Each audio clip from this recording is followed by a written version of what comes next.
Good morning guys, panibagong araw na naman. Happy farming sa mga kaugat nating dyan saan man kayo naroon.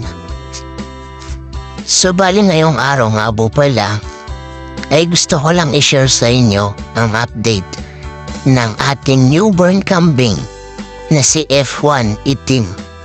Yun nga po pala ang binigay ko name niya. Pero bago yun, gusto ko lang magpasalamat. Thank you sa ating 1K followers. Salamat guys. Share niyo na lang mga videos natin para mapanood din ng iba guys. Salamat. At ito na nga guys, bali ang newborn natin na si Tim is 1 week old na. Malakas at healthy naman. Kaya binibigyan ko pa rin siya ng vitamins madalas.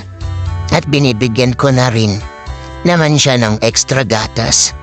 Napansin ko kasi medyo konti ang gatas ng ating mama goat.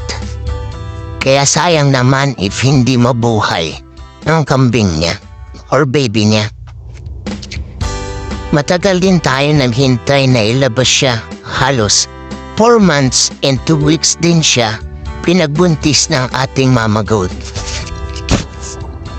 Kaya naman nakakatuwa makita na 1 week old na ang ating newborn kambing.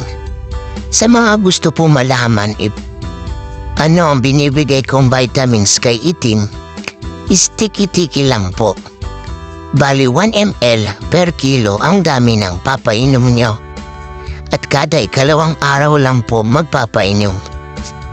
At sa gatas naman po is 2 ounce lang ang binibigay ko. Tapos 3 times a day ko lang binibigyan ng gatas.